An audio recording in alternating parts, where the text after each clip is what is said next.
Boa noite. Nós estamos esperando a Cláudia. A Cláudia é psicóloga, especialista em teoria cognitivo-comportamental e nós vamos falar sobre. Ah, a Cláudia já apareceu aqui, ó.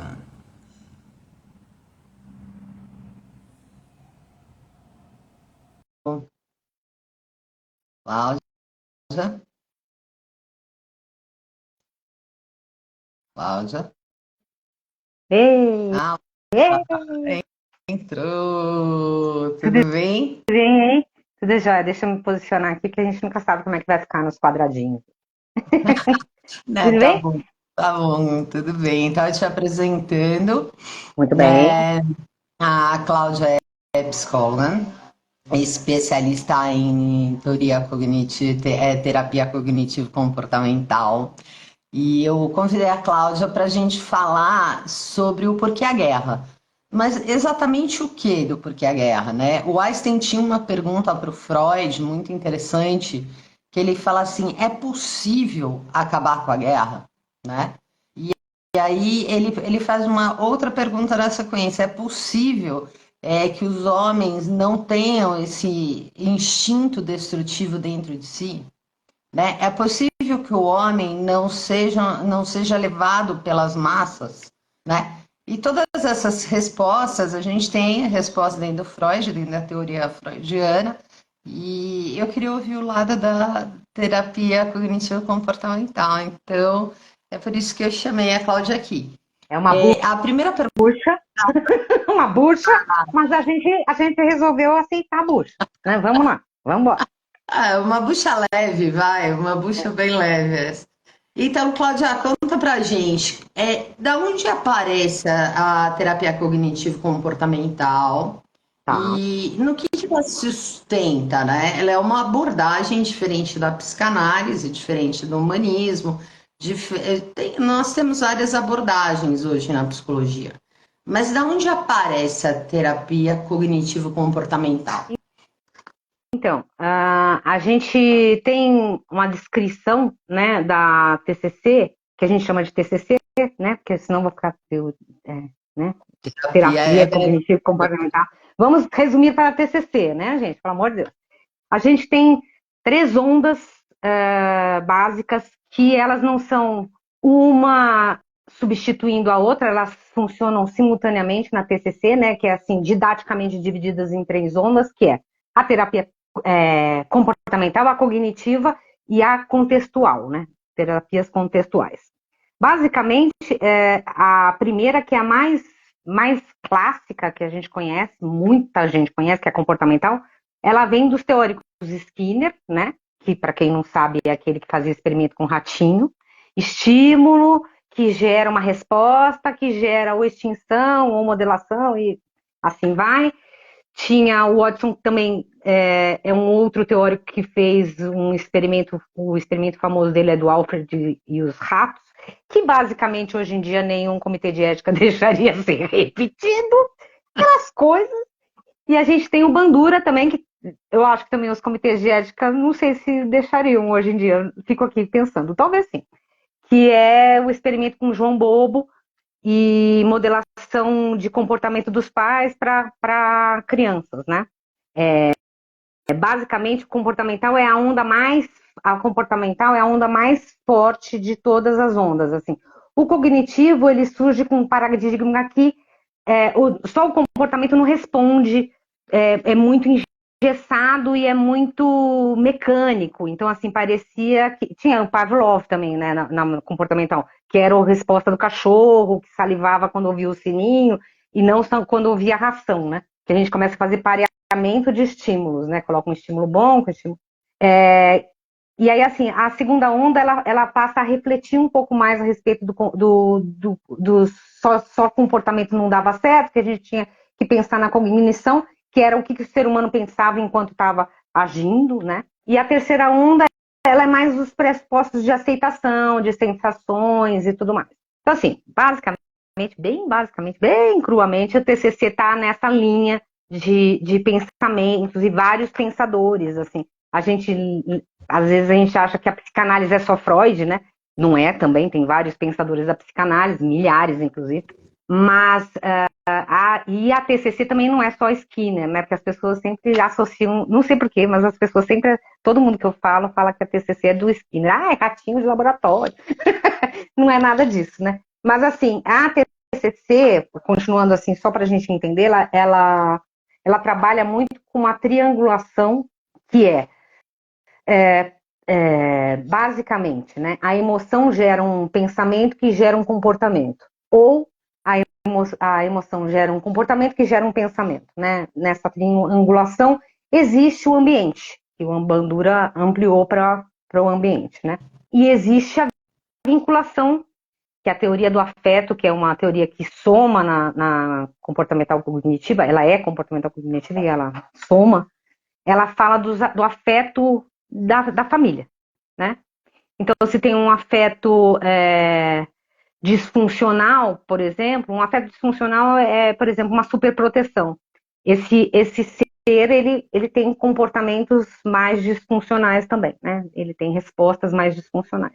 Basicamente, eu acredito que para a gente o que é importante a gente falar hoje, assim, especificamente no nosso tema, né, para não fugir muito, porque assim, eu tô aqui porque eu não quero dar aula de TCC, pelo amor de Deus, gente, quem sou eu? Acabei de fazer especialização em TCC, né? Só para Mas descobrir realmente de onde veio. Então, ela vem desse processo de modelagem dos pais, vem dos experimentos com o ratinho, né? Para quem não conhece, é o condicionamento do ratinho. Então, toda isso, vez que o ratinho apertava uma barra, descia a comida. Então, o Skinner ele foi condicionando o ratinho. Tem vários memes a respeito disso, isso, né? E exatamente. até tem um ratinho lá que eu acho o máximo, que ele tá apertando a barra e ele fala assim: toda vez que eu aperto essa barra, fala pro outro ratinho, toda vez que eu aperto essa barra, aquele humano ali me dá comida, né? Então, Exatamente. É porque é para modelar o comportamento, né? Então eram experimentos de modelação de comportamento, né? Eu acho que também tem um perfil bem americano, né? Assim, porque ele vem lá dos Estados Unidos mais para América, assim, que é essa coisa de entender como é que o ser humano funciona e também tem muito de como que eu faço para o ser humano ser mais produtivo, né? Inclusive na guerra, né? Como é que eu faço para ele extinguir comportamentos que eu não quero que ele tenha? E assim vai, né? Surgiu aí, eu acho que ele foi crescendo e eu acho que tem uma grande diferença fundamental, principalmente na duração da terapia, de uma terapia para outra, né? A psicanálise, ela tem como função o autoconhecimento do ser humano, né? Mas ele pode ser ad eterno, né? A TCC, ela preconiza que você chegue com uma queixa e que essa queixa se esgote dentro de uma quantidade de semanas, né? Só que o ser humano também é difícil, ele demora para se conhecer. De qualquer maneira, seja na psicanálise, seja no TCC. Então, assim, então, vamos supor, eu tenho uma queixa, a primeira queixa que eu tenho um medo, sei lá, de galinha, né? Que é, eu sempre ela trago meu medo de galinha. Eu tenho tem medo. mesmo, gente. Eu já presenciei o medo da Mônica de animais voadores. Não era bem uma galinha, eu acho que era um ganso, mas é mais ou menos animais com penas. Sai mais com pena. Então, por exemplo, eu tenho medo da galinha, do animal com pena. Eu venho para o TCC com essa demanda, certo? Uhum. E aí é em cima disso que você vai construir as outras terapias, é isso? As outras sessões de E sim, análise. as intervenções, isso. A gente combina, o paciente chega para a TCC e ele fala da queixa, e o paciente, ele é protagonista na própria sessão dele, né? Na própria agenda de sessão, que a gente chama. Então, vamos falar na semana que vem a respeito vamos começar uma aproximação sucessiva, que em causas de trauma a gente faz aproximação sucessiva. Vamos começar a ver foto de galinha. Galinhas, campo. Aí depois você vai lá para o campo, efetivamente vai para o campo e começa a ter aproximações. Por exemplo, acho que talvez seja mais fácil a injeção, né? Porque você pega a injeção na mão, pega a agulha na mão, e depois você vê alguém sendo aplicado a injeção, depois você chega a agulha e a agulha passa na sua pele, e aí aos poucos você, com esse estímulo treinado, você vai perdendo um pouco do trauma. Bem, estou falando isso bem, assim, didaticamente, não é bem assim, mas assim, nesse sentido. E você chega ao fim e a pessoa fala, eu acho que agora eu consigo lidar com galinhas ou consigo lidar com agulhas. Beleza, então tá ótimo, seja feliz, passa bem, até logo. É assim, oficialmente ela não precisa necessariamente tratar todos os traumas que ela tem com a mãe, porque quando eu era pequena, minha mãe me agarrou para eu ficar passando mão na galinha. Ela não precisa, se ela não quiser, né? Ela não precisa tentar entender todos os caminhos que fez para ter esse medo da galinha e curar as mágoas familiares que vieram disso, né? Ela pode simplesmente fazer algum treino, às vezes é medo de elevador, às vezes é medo de avião, pode fazer alguns treinos nesse sentido. Mas a estrutura normal da sessão, ainda mais eu que trabalho com adolescentes, né, começa com a psicoeducação de emoções, né? E o Porque que é? oficialmente as pessoas não sabem o que elas sentem, elas não sabem nomear as emoções, né? E isso não acontece só na TCC, não acontece em todas as abordagens, né? Mas a TCC tem um formatinho que, vamos fazer psicoeducação de emoções, vamos falar de emoções, das intensidades dessas emoções, entender que as emoções que todo mundo tem emoções básicas, eu acho que aí a gente já começa a entrar no nosso tema mesmo, todo mundo tem emoções básicas, né? E essas emoções básicas, assim, um grande leque das emoções básicas, elas são alegria, raiva, medo, tristeza, nojo, surpresa e amor. São 7 emoções básicas. Você nasce com elas, né? E para essas emoções, todos os seres humanos têm reações fisiológicas distintas. Então, por exemplo, eu tenho medo, minha boca seca e eu começo a tremer, porque essas reações elas podem ser tanto do sistema reações automáticas, como musculares, como endócrinas, né? Então, assim, minha boca seca, minhas pernas começam a tremer, eu começo a suar, por exemplo, quando estou com medo, tenho sudorese, minhas mãos congeladas, e aí, assim, você reconhece que essa emoção, ela tem essas reações, né? E isso faz com que o sujeito comece a reconhecer, porque às vezes a reação fisiológica vem antes do entendimento de que você está sentindo essa emoção. Então você vê um leão, né? Você vê um leão e fala, ai, meu Deus, e começa a ter todas as reações e fala, isso é medo, isso que eu estou sentindo é medo. Então, assim, essa psicoeducação passa por esse processo. Eu fico muito triste quando alguém grita comigo. E aí você fala, tá, e aí quando alguém grita comigo, com que reação que você tem? Se aquela pessoa, dentro dos padrões normais, não chora porque está triste, ela não consegue reconhecer que sensações ela tem até ela parar para se perceber. Então, assim, a TCC faz você parar e começar a entender o que você sente na hora que você sente. Então, assim, isso é feito através nas primeiras consultas, depois você faz a psicoeducação e a pessoa fala, eu sinto assim, um nervoso, uma dor, às vezes é a reação que vem, não sabe nem que emoção. Uma dor assim no peito, um negócio fechado, assim, eu fico assim, aí eu falo, é angústia, talvez. E aí a gente fala um pouco que é angústia, a pessoa fala, é angústia. E assim vai. Aprende a A pessoa vai nomear reconhecer. o sentimento, né? Aprende a É, nomear o sentimento. Acho que a maior dificuldade de todo mundo é reconhecer o que está sentindo. Na é, verdade, a gente ainda acaba sendo aquele ser de cérebro reptiliano, né? Impulsivo. Então, exatamente. acontece que a gente está pronto para reagir, mas não para se Exatamente. perceber. E Não, acho que o TCC ele contribui com isso, né? Você contribui. ver o que você está sentindo e aí você se posiciona, né? E eu Então, e acho aí para se posicionar, a gente tem um caminho. Depois que você percebe que você está sentindo, o terapeuta te faz entender qual é o comportamento que você tem perante ao que você está sentindo e qual é o pensamento automático que você tem. Então, assim, eu brinquei lá do leão. Aparece um leão na sua frente e fala, ai, meu Deus, é um pensamento, vou morrer, né? O pensamento efetivo que apareceu na minha cabeça, agora eu morri, né? Mas, assim, a pessoa, quando está acostumada a simplesmente reagir, por exemplo, estou com medo, corro do leão, vou correr, não importa se ele vai me alcançar, que ele corre mais que eu. Não tem o menor sentido eu correr, porque ele vai me comer viva, mas eu corro, porque esse é meu comportamento.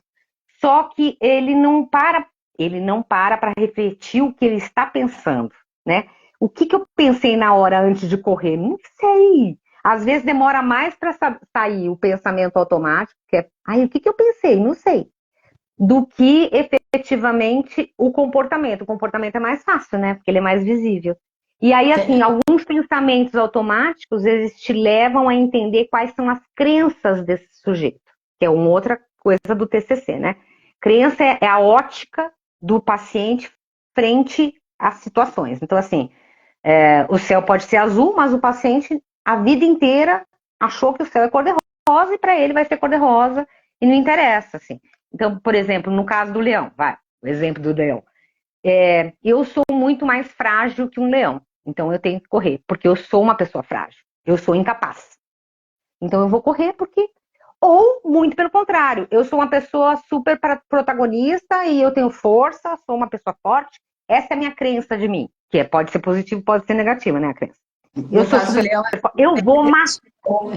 Essa é uma crença suicida, inclusive, né? Eu vou matar esse leão com as minhas próprias mãos, né? Assim, é disfuncional, porque né?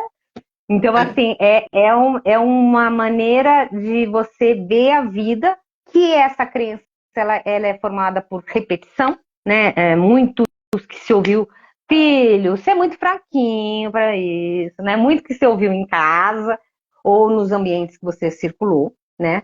E muito do que você vivenciou. Por exemplo, se você foi incapaz de fazer alguns exercícios na juventude, você começa a acreditar que você não é capaz de fazer determinadas coisas. Então, essa crença de incapacidade de enfrentar um leão, ela pode surgir realmente da sua experiência, não necessariamente do que você vivenciou, pode ser tanto da vivência quanto de discursos fora do seu padrão, assim, fora do normal, assim, as pessoas vão falando, né? Mas é muito interessante você entender que cada um tem uma crença e essas crenças regulam muito, muito do nosso humano, assim, por exemplo, mães que falam homem não presta para nada. Esses filhos, para conseguirem ter um relacionamento amoroso e entender que essas filhas, né, entender que o homem tem uma função masculina forte, que pode ser um apoio para. Demora muito. Então, assim, as mulheres passam como um trator pelos homens, porque afinal de contas o relacionamento não vale a pena, né? Elas tiveram isso. Outra crença que é muito, muito conhecida por todos é assim: dinheiro é uma coisa suja. Dinheiro é uma coisa que não traz felicidade. É uma crença. Você ouviu isso a vida inteira, da avó, da bisavó. Então, assim, você nunca vai ser capaz de ganhar dinheiro sem sentir culpa, né? Então, está tão dentro de você que você nem percebe, você se auto-sabota para não ganhar dinheiro, porque é uma culpa muito grande você ter dinheiro na mão, porque ele é sujo. Então, assim, essas coisas vão sendo formadas na adolescência e tudo mais. Né? Dinheiro compra coxinha e coxinha muito traz legal, gente. Pelo amor de Deus, traz muita felicidade. Então, e eu queria falar um pouco da raiva. Vamos porque, lá. assim, calma, antes de falar só um minutinho. Existe uma coisa também que é um entendimento distorcido, uma distorção do comportamento em relação às emoções. Então, assim, por exemplo, você está com medo de uma situação e você, ao invés de fugir, ficar retraído, você cai na gargalhada. Esse comportamento ele não condiz efetivamente com a emoção básica, né? Então, assim, a outra coisa é você ter um comportamento exacerbado frente à emoção. Então, assim, vamos lá falar da raiva. A raiva é uma emoção que a gente, como psicólogo, como ela é uma emoção básica, você não poderia colocar para o paciente que ele não pode sentir raiva. Todo mundo sente raiva. É natural sentir raiva. O que não é bom é você reagir de forma exacerbada com a raiva e não conseguir regular a raiva para que ela não fique presente por muito tempo. Então, assim, ok, reconheci, estou com raiva, então, assim, vou me acalmar, porque agir com raiva te deixa impulsivo, né? Então, assim, vou me acalmar para que essa raiva não cresça para um ódio, para sei lá, desenfreie para uma coisa menos saudável. A gente tem umas nomenclaturas para raiva dependendo da intensidade. Até anotei aqui para a gente não esquecer. Que é fúria, rancor, ódio, irritação, inveja, que é mais ira e inimizade, que também é mais, né? Assim, são nomenclaturas que a gente dá, que todas elas têm como base a raiva, né? E aí, quando a gente fala da raiva e da guerra, né? A gente está falando de uma raiva desenfreada ou não, né?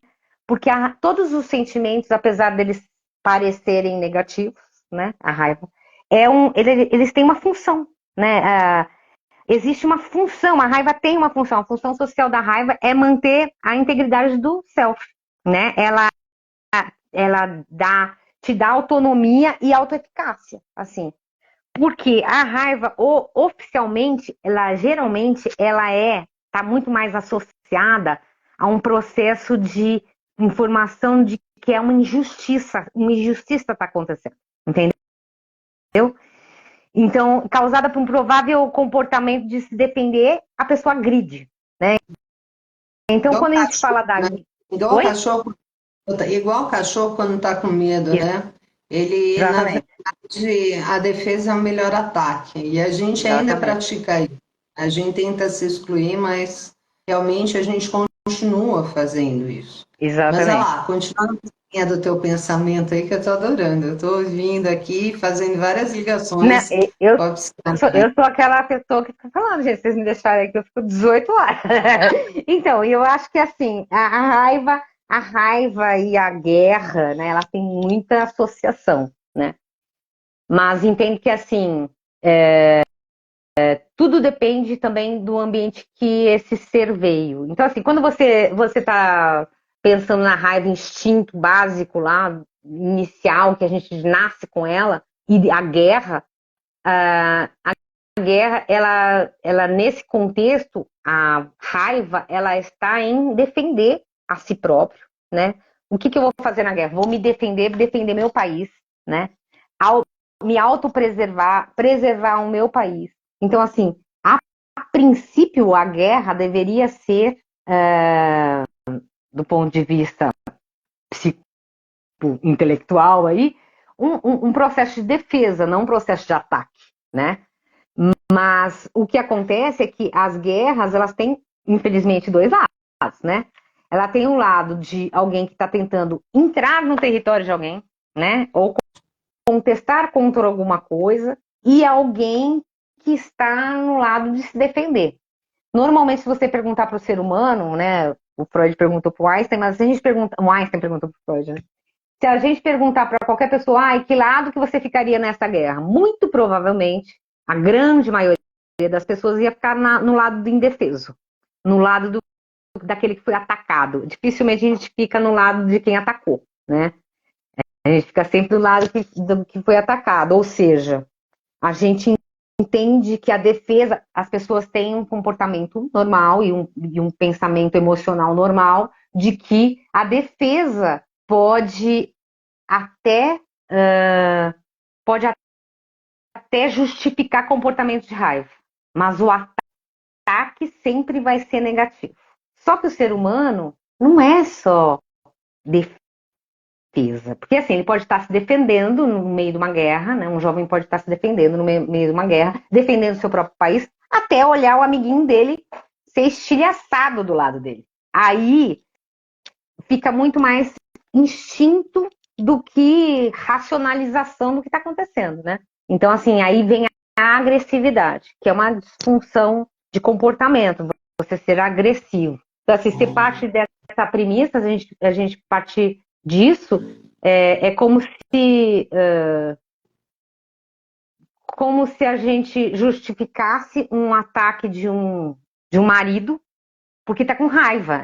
Não tem justificativa. O ser humano, ele é um ser humano que é um ser que tem muitas emoções e muitas disfuncionalidades, né? A gente até conversou um pouquinho antes, né? A gente estava conversando que não tem uma razão de ser um jovem entrar, por mais que tenha distúrbios psiquiátricos, né? Assim, um jovem entrar numa escola e metralhar metade da escola, né? E isso é a raiva na sua porção mais disfuncional, né? Então, Sim, doente. doente, exatamente. E aí, assim, lógico, é disfuncional, é um transtorno, só que isso causa um impacto muito grande em todas as pessoas que estão na escola, né? Então, assim, é como se todo mundo tivesse visto o leão, né? Para os sobreviventes, é tão difícil quanto para os atingidos, né? Porque eles ficam com uma sequela emocional muito grande, porque eles participaram de violência, né? Né? Eu Transtorno tive, pós-traumático, é, né? E eu aí, tive, seríssimo e precisa de TCC, por incrível que é, pareça. Isso é seríssimo e é sério. precisa de TCC. Eu tinha, eu tive um paciente, só para ilustrar aqui, eu tive um paciente que me relatou que estava com muito medo de ir na escola há pouco tempo, acho que com menos de um ano, em agosto, eu acho, que teve o ataque a uma creche, e Sim. que aqui no Brasil, né? Teve um ataque a uma creche, uma escolinha pequena, com umas crianças de 6 anos, o cara matou umas crianças de 6 anos, e tava todo mundo com medo de ir para escola. Era uma fase meio assim, ele é bem jovem ainda, e ele falou para mim que ele tava com muito medo de ir para escola, e eu falei, e ele falou, aí minha mãe não me deixou faltar, né? Eu falei, ok. Ela falou que é longe, que não é aqui, mas eu fiquei com muito medo. Eu falei, e o que você fez com esse medo? Aí ele falou, eu arranjei algumas estratégias. Olha que judiação, olha como acontece mesmo, assim, judiação não, mas olha que absurdo, né? Como é ridículo isso. Ele mapeou com um amiguinho a escola e descobriu que na quadra tinha um buraco de terra que dava para ele e o amigo entrarem e ficarem escondidos lá se eles ouvissem alguém entrando na escola. Então, assim, ele arranjou uma rota de fuga. Tamanho pavor. Arranjou uma rota de fuga caso entrasse alguém com uma arma na escola atirando, né? Então, assim, ele nem vivenciou oficialmente, ele viu no jornal, né? Então, para você ver como o ambiente, ele impacta, né, nas nossas emoções, né? Até ver no jornal, notícias, a gente sempre fala, né? Isso, psicólogo, a gente discute a respeito disso, né? Como a mídia tem um poder grande de influência, né, nas emoções humanas, assim, né? No que a gente pensa, no que a gente sente, no que a gente interpreta de tudo isso, né? Eu lembro do atentado do 11 de setembro, e aí eu já estou denunciando a minha idade, né? Eu assisti isso. Eu lembro de Eu ter assistido também. ao Eu vivo. estava trabalhando, eu já era produtiva, eu estava no trabalho. Na época, mas tudo bem. Eu lembro de assistir isso e lembro é, que foi feito um estudo logo após que o consumo de material de segurança para as casas foi assim violentamente comprado, consumido, ou seja, a pessoa se coloca numa situação de estresse em que ela assistiu, que não efetivamente participou, até porque era aqui no Brasil, dificilmente a gente teria um ataque sei lá, até em Brasília, as torres do Congresso ali, mas a pessoa já se viu participando de uma mesma situação onde ela vai comprar vários insumos de segurança para caso aconteça uma invasão, né? Então, isso é bem um transtorno pós-traumático não vivido, né? É, Não você, vivida. você aprende com o meio e você fala, nossa, isso poderia acontecer comigo. E aí a gente traz esse tipo de comportamento para a nossa vida, que é um gasto imenso de energia, É, né? E mexe com o lógico. sistema endócrino, mexe com o sistema límbico, sistema nervoso central, que é o luta e fuga, né? O simpático, parasimpático. Isso E aí. aí é como se você tivesse efetivamente visto o leão, né? É, Cláudio, é. a gente tem como colocar uma lente ou uma, sei lá, alguma coisa que a pessoa ela possa reconhecer isso antes dela ter um impulso de reação, como nesse caso que você diz, tanto do leão como do 11 de setembro, dá para a pessoa conseguir observar calmamente, que tem algum segredinho no TCC, para a pessoa observar. Eu acho que assim, a gente começa a entender emoções básicas. Assim, o paciente começa a entender emoções básicas. Ele começa a entender que essas emoções básicas têm suas derivações. Por exemplo, às vezes eu falo, até comentei isso com você, às vezes eu falo que os ciúmes, por exemplo, eu tenho muitos ciúmes. Eu falo, então, ciúmes é derivado do medo. A pessoa fala, como assim? Eu não gosto de ter medo, né? Porque não gosta de ter medo, né? E aí eu falo assim, mas é medo? Medo de perder a pessoa. Medo de não ser suficiente, né? Por que você tem ciúmes? É por isso. É que você fica meio incomodada, né? Então, assim, existem maneiras da gente observar quais são os sinais que te levam para algumas emoções mais agravadas e como que você pode regular o seu comportamento, como você pode regular o seu pensamento. Por exemplo, no caso do pensamento automático, você pensa, eu vou matar aquela pessoa, eu quero matar alguém, quero matar alguém. Aí você mesmo se freia, né? Porque é um pensamento automático. Você mesmo se freia, fala, não, é porque eu tô com muita raiva. Você faz essa autoanálise no momento. Não, eu tô com muita raiva. Eu lembro que na terapia, quando eu tava com muita raiva, era para fazer uma respiração, era para fazer uma meditação, era para eu, né, fazer vários exercícios. Tem alguns exercícios que regulam a intensidade e a duração dessas emoções. As emoções existem, mas elas podem ser reguladas de alguma maneira, né?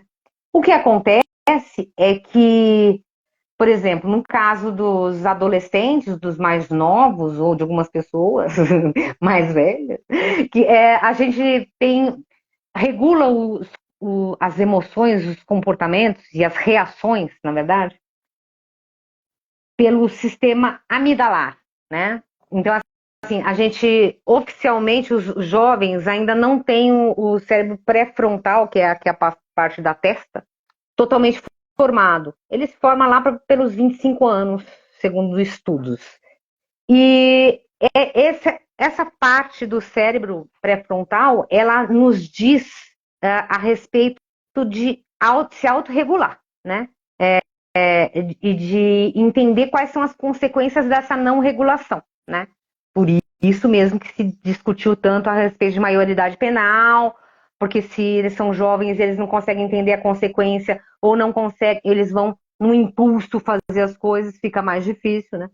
E aí, assim, o amidalar não, o amidalar é por impulso, é por emoção, é como eu digo, é a mulher na histeria da psicanálise, assim, Então, assim, depende, né? Se você tiver num momento de puro estresse, eu acho que a guerra é um momento de puro estresse, eu acho que dificilmente você consegue regular suas emoções, porque ninguém vai falar, eu vou parar, fazer, né? Assim, você treina muito isso e ele já fica meio automático, né?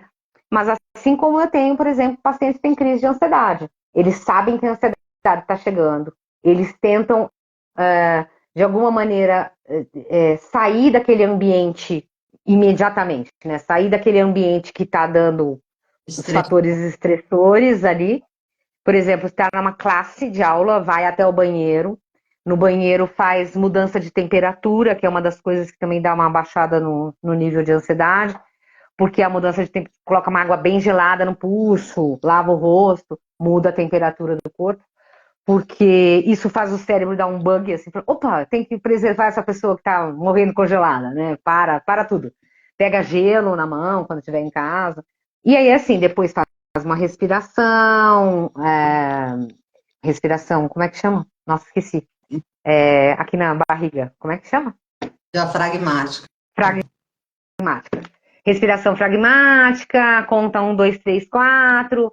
Pode também fazer, tem vários exercícios. Pode fazer um outro exercício que é 4 coisas que estão no ambiente, 3 cheiros que você está sentindo, 2 gostos.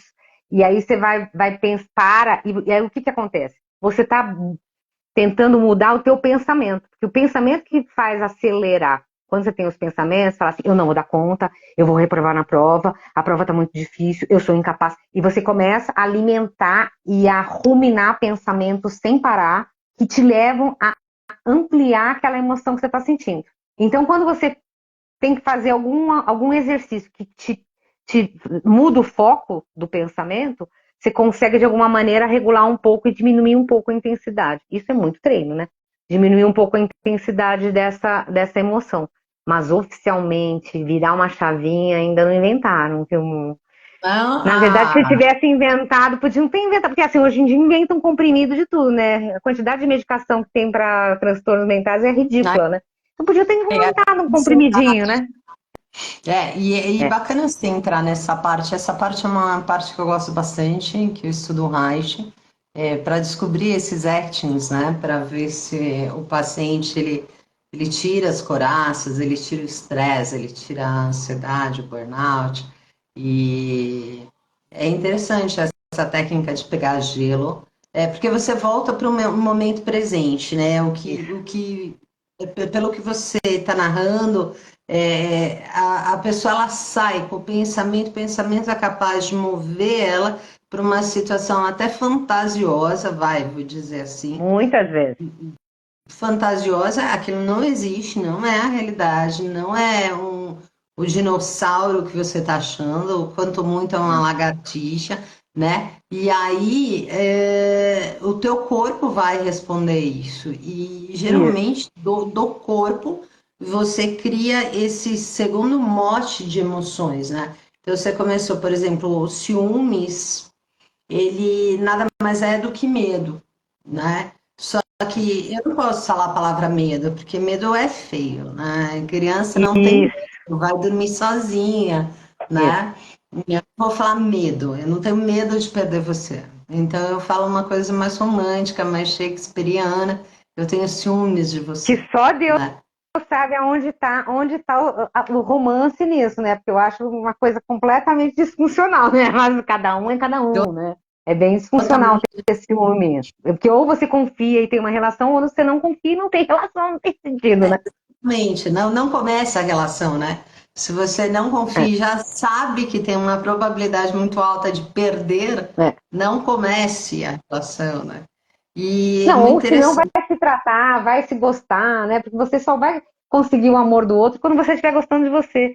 Então, assim, se você estiver gostando de você, e efetivamente é isso, né? Se você estiver gostando de você, você não vai ter ciúme do outro.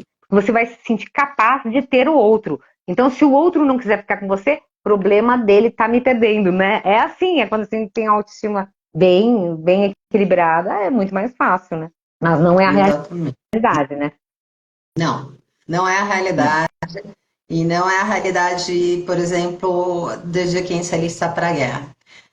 Cláudia, a gente conseguiu passar por duas perguntas do Einstein, né? Essa é a Então, primeira pergunta, né? é. Eu vou deixar para o final, eu vou te fazer essa pergunta no final. Mas a Uhum. segunda parece que o homem realmente ele não consegue se regular. Ele está atuando mente e corpo o tempo todo e ele precisa reconhecer os sentimentos. E aí nós trouxemos vários exemplos também de como o meio influencia o homem, né? E eu queria conversar com você a respeito de normas sociais e o comportamento de hoje, né? Tá. O que é normal no comportamento de hoje para que eu não me envolva, por exemplo, em processos ansiosos e pensamentos disfuncionais? Como é que funciona esse tipo de crença? Como eu posso fazer essa modelagem na terapia? Então, assim, eu acho que normal não tem ninguém, nada, em lugar nenhum e nunca. Porque cada um é cada um, né? A gente tem, por exemplo, se eu tivesse aquela mesma situação do menininho que eu te falei, que ele ficou com medo de alguém invadir a escola, se eu contar essa história para meu leque de pacientes adolescentes, cada um ia ter uma reação a respeito daquilo. Então, assim, o normal é o normal de cada um, né? Isso é bem psicanálise, hein, Mônica? ser bem psicanálise. Normal é cada um, é muito individual. Exato, desse jeito. Na verdade, eu estava te perguntando sobre um padrão. É engraçado quando você trouxe seu paciente, eu lembrei disso. Foi por isso que eu fiz essa pergunta. É. Eu vivenciei aqui em São Paulo também. Na verdade, esse processo de invasão aconteceu, acho que no sul do país, né? Uhum, E aqui em São Paulo eu presenciei isso com muitas fake news, pelo WhatsApp, né? Então, eu uhum. tive um processo aqui com as crianças da família também, num medo em que era um grupo, né? Então, esse processo que aconteceu lá no Sul mudou para um grupo de pessoas, homens, que eram contra crianças. E ia ter um dia específico, eu lembro que tinha uma data Eu específica em acho que era isso mesmo. que esses homens entrariam nessas Em escolas, tá? várias escolas, não era em uma só, em Só várias escolas. no Brasil, né? Então a gente teve essa situação. E aí a gente começou a conversar, a escola percebendo o terror das crianças, dos adolescentes, mandou carta de comunicação falando que aquilo era uma informação de massa, né? E que não tinha veracidade, que tinha polícia na porta, que tinha segurança, né? Que aquilo era um fato isolado que tinha acontecido no Sul e que não representava a realidade do país, mas que a escola está vigilante, que poderia manter as crianças em segurança, né? Mas eu lembro que foi por muitas crianças, na época, conjecturado se haveria essa possibilidade. E aí você trouxe um menininho que traça um plano de Fuga. fuga, né? Ele Uhum. é bem inteligente, né, no meu ponto É, de vista. lógico. Apesar dele ter gasto uma energia mental momentânea, assim, desnecessária, ele foi inteligente, né? Ele conseguiu mapear a escola, ele teve noção de espaço físico, ele soube como se defender do meio, que eu acho que Uhum. isso é muito interessante, né? Ele mostra isso para você. Olha, se realmente isso acontecer na minha escola, eu não preciso de um adulto para me defender, eu já achei um É, plano, né? exatamente. Então, ele te Mas, mostra autonomia. mas eu acho que assim, normalmente a gente tem variações de comportamentos frente a uma situação de estresse, né? Muito variado, desde a fuga até o enfrentamento, né? Então a gente tem exatamente tudo no meio disso tudo, né? Assim, a fuga e o enfrentamento são dois opostos, né? Mas eu acho que assim, o mundo inteiro está mais ansioso, né? A atualidade é essa, assim, o que estamos vivendo atualmente. O mundo inteiro está mais ansioso, mais depressivo. Talvez porque agora se observe mais de perto, talvez. Eu acho que menos isso. Agora a gente tem mais diagnósticos, tem mais, né? As pessoas. Mas eu acredito que essa introdução dos eletrônicos na nossa vida, ela fez com que a gente perdesse um pouco da noção. Bem, bem complexo. Estou fugindo um pouco, mas talvez não. Mas Ela fez com era que. isso que eu queria ouvir. É Então, isso ela mesmo. fez, ela fez a gente fugir um pouco da noção do que é normal e real e corriqueiro para o adolescente ou o jovem de antigamente.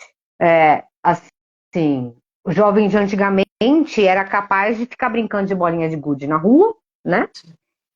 Podia jogar bola na rua ou simplesmente ficar sentado no final da tarde com os avós e os pais na calçada, colocava a cadeirinha na calçada interior, isso, né, gente? Coloca a cadeirinha na calçada, ficava lá batendo papo, ou seja, o ócio, né? A diversão e o ócio. Hoje em dia, o ócio não é aceito pela nova geração, inclusive pela geração dos pais desta geração, né? Não existe o ócio que eles acreditam que seja o ócio. Todas essas duas gerações acreditam ser o ócio é estímulo. E estímulo não é ócio, né? Ócio é não fazer nada. O que você quer fazer? Nada. Nossa, as pessoas ficam assim, como assim? Fazer nada? Você não vai fazer nada? Não. Eu gosto de não fazer nada. Não, vamos sair, vamos fazer. Ócio é quase que um crime hoje em dia. É como é horrível você sentir raiva, também é horrível você querer um ócio. É horrível. E aí, assim, o que a pessoa faz quando ela acha que ela está no ócio? Ela pega o celular e fica rodando, né? Fica, passa pra cima, roda pra cima, roda pra cima. E o que é esse roda pra cima? É assim, vou assistir uma coisa que é particularmente pra mim boa. Vou assistir uma coisa engraçada, vou assistir uma coisa que é interessante, vou assistir um fato inusitado, vou ver notícias de novela, não importa, mas assim, se não for interessante, eu rodo para cima. Então, assim, o jovem de hoje não suporta a dor, não suporta a infelicidade, não suporta o desagrado, porque ele está acostumado a rodar notícias a cada 10 segundos. Só coisas que ele gosta. O que ele não gosta, ele não faz. Então, colocar limite hoje no jovem, lógico, né? O jovem não é só a internet, mas assim, você colocar limite num jovem que tem o tempo inteiro satisfação e introdução de endorfinas no cérebro o tempo inteiro, como é que você satisfaz esse jovem sem a internet? Como é que você satisfaz esse jovem? Como é que você faz ele ficar calmo, sentado numa varanda, fazendo nada? Se você fala antigamente, você fala, vamos para o sítio, pô, a gente achava super legal no sítio, vamos pro sítio. Agora, tem internet? É essa pergunta que eles fazem para você, porque como é que vai ficar? Vou passar 3 dias sem internet? É amor, né? Verdade, é um super estímulo, né? Uma produção de dopamina e retroalimentação de dopamina Isso. muito forte e vicia, né? Vicia, porque você, quando não tem essa produção hormonal, você se sente em depressão. E o É, excesso do estímulo, de fato, leva você a um processo de cada vez querer mais. e a ansiedade. Então, Exatamente. E a depressão também tá nesse poder da mídia, né? No poder da mídia social, que é nunca vou ser tão bom, tão legal, tão sensacional como as pessoas que aparecem por aí, né? Então é difícil, né? Ou talvez até eu não vou ter a atenção dos meus pais, porque eles estão no telefone, ou eles estão trabalhando. Então, assim, eu não sou suficiente nem para minha família. Não é mentira isso é verdade. Eu vejo isso. Não sou suficiente para minha família não me dá atenção. Eu falo, eles não me escutam, porque as pessoas estão na internet, né? As pessoas estão, não é que, e eu acredito piamente do fundo do meu coração que a internet é uma coisa boa. O que a gente está fazendo com ela talvez não seja, mas ela é excelente. Ela, por não, exemplo, você fala para uma adolescente que ele tem que pesquisar na Barça hoje em dia, o que vai acontecer?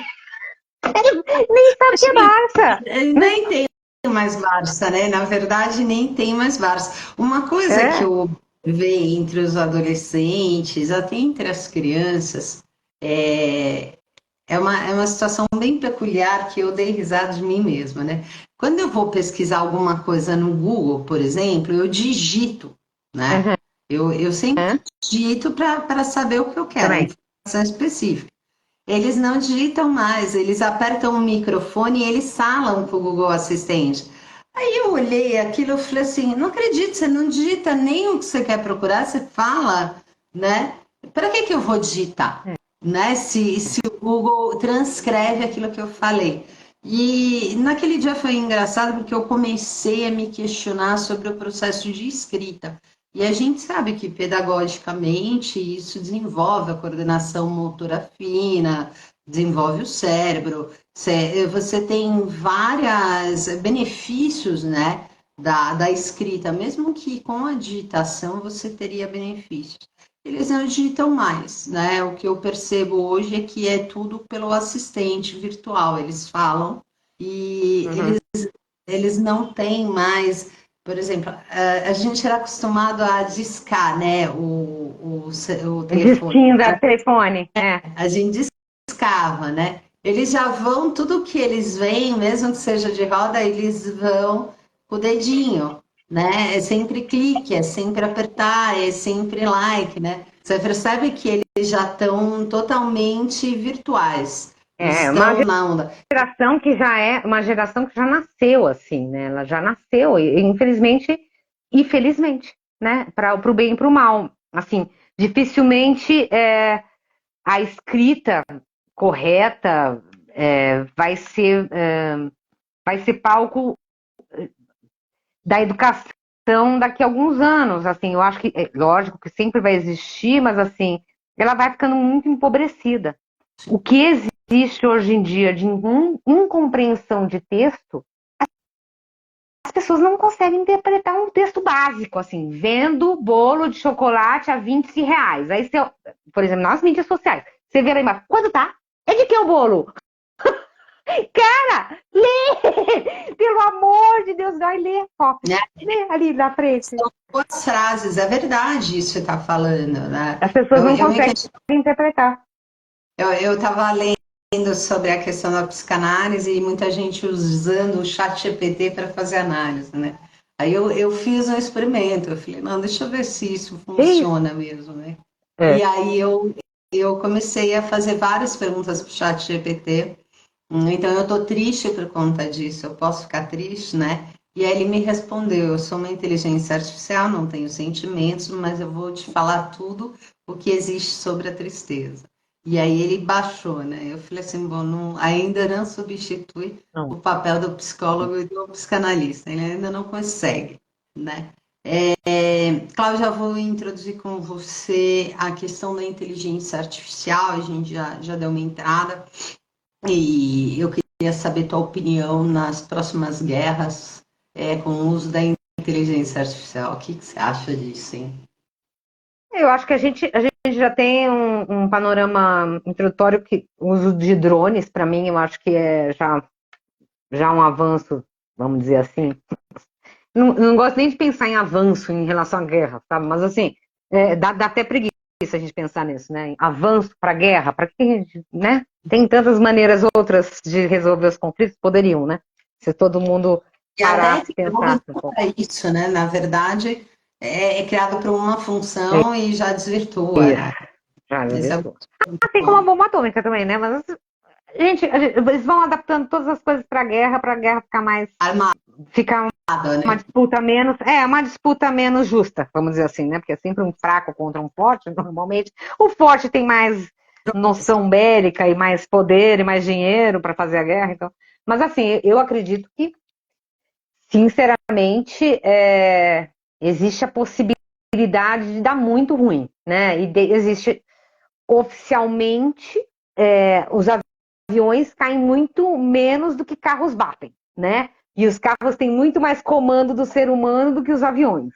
Mas eu acho que efetivamente vai ter muita introdução eletrônica na guerra, só que isso não quer dizer necessariamente que o computador vai conseguir distinguir quem que ele tem que matar, né? Na hora do vamos ver, precisa ter um humano ali e tem que ser bem programado, né? E assim, não é uma coisa que você dá para você testar, faz um trabalho e não ficou bom jogar fora, né? É bem difícil. Eu acho que vai ter, eu acho que o mundo é esse, a gente está numa evolução tecnológica e ela vai para todas as áreas, né? Não só para guerra, como para culinária, como para psicologia, né? A psicologia agora é online, 90% das vezes é online, então E a gente também os tá. E a gente tem recursos testes, também. É, testes psicológicos também já estão entrando então, na pauta do online. então, Tá então. avançando e avançando bem rápido. Cláudia, a gente tá perto de finalizar, faltam 6 minutinhos. Ih, tá pertinho. Rápido mesmo, hein? Podíamos falar mais 2 horas, Mônica. Foi super rápido, é super rápido mesmo. E passa rápido, né? Passa muito rápido para quem está fazendo a live. E aí, o que eu queria te perguntar é o seguinte: de acordo com a terapia cognitivo ou com a terapia comportamental, você acha que tem alguma possibilidade de a gente não ter mais guerras? Se a gente pudesse usar esse ensinamento em massa, Eu você acho, acha que. eu acho que não é uma terapia individual, infelizmente, e nem um grupo que vai fazer o ser humano pensar de uma forma violenta. Porque não é a raiva especificamente, é a violência, né? A gente ainda tem muita violência. E eu acho que cada vez mais as pessoas interpretam o que as outras falam de maneira equivocada. Então, eu acho que, infelizmente, em vez de, como a gente acabou de falar, né, não consegue nem comprar um bolo, que dirá entender o ponto de vista ideológico de um outro país, com uma outra língua, né? Então, assim, eu acho que as lutas religiosas, as disputas territoriais, que na verdade são mais comerciais do que territoriais, né? Que a gente sabe, mais financeiras, e eu acho que elas sempre vão existir, e eu acho que elas tendem a piorar, porque as pessoas vão começar a se entender um pouco pior. Uma pessoa entende pior a outra do que antigamente. A gente tinha mais conversas, a gente dialogava mais, eu acho. Principalmente os adultos com os adultos, né? Lógico que esse diálogo com os mais novos não acontecia. Mas as pessoas dialogavam mais. Hoje em dia as pessoas elas não suportam o diálogo. Porque um diálogo ele está muito próximo do não fazer nada, do ócio, que é odiado. É muito mais fácil você ficar no individual. Nem as famílias conversam, né? Então, assim, como é que você vai ser diplomático? Porque, na verdade, eu acho que a única coisa que vence a guerra é muita diplomacia. E diplomacia é diálogo. E diálogo, ele tem a ver com preparo, né? Preparo emocional, inclusive. Mas as pessoas não estão preparadas emocionalmente. Elas querem simplesmente agir com violência para conseguir o que quer. Na verdade, é um monte de criança teimosa, né? E não aceita a frustração. Criança teimosa, não aceitando frustração. É essa a minha visão, né? Minha visão pessoal, não sei. Engraçado que tem uma crítica sobre esse texto do Freud, e É. ele diz também que ele não vê grandes possibilidades. Ele fala assim, o que nós mudamos foram de pequenas guerrilhas para guerras muito maiores, potencialmente mais ofensivas, mas que são mais raras, né? Então ele coloca a situação nessa pegada. E aí ele sofre uma crítica falando que ele era muito negativista, né? Muito pessimista. E se a gente parar para pensar, nós estamos quase 100 anos à frente dessa comunicação do Einstein com o Freud, né? E eu, do meu ponto de vista, eu compartilho e compactuo com o seu. Eu acho muito difícil a gente alterar um comportamento social que Uhum. vem vindo hoje, né? E é quase impossível, é como se você tentasse ensinar um novo padrão para pessoas que não estão afim de aprender, né? Elas estão num processo dopaminérgico aí de altos estímulos em que elas acabaram perdendo a capacidade de ouvir, Uhum. né? E a capacidade de ler, a capacidade de E de comunicar. interpretar, Né? Então eu também exatamente. dessa forma. Eu queria te agradecer muito Eu pelo seu também tempo. gostei Eu muito. Obrigada. gostei da sua disponibilidade. Adorei que você veio participar comigo. Vamos marcar outras. Vamos marcar outras, uns temas um pouco mais fáceis, Mônica, por favor. Vamos falar Tô sobre brincando, tô sentimentos. brincando. Mas vamos falar sobre sentimentos, que eu acho que é muito legal isso. A visão que a gente tem da terapia cognitivo comportamental e da visão que a gente tem da psicanálise. Porque eu acho que pode ajudar esse tema Lógico. dos sentimentos, pode ajudar as pessoas a terem pelo menos uma noção daquilo que elas estão passando, né? Do que elas estão Com certeza. sentindo. Eu acho que essa linguagem de emoções realmente ainda está bastante falha, né? Mas Isso ok. aí. Temos Obrigada, viu, outra. querido? Obrigada, Clau. Até Um mais. beijo. Tchau, tchau. Até, Beijo. tchau.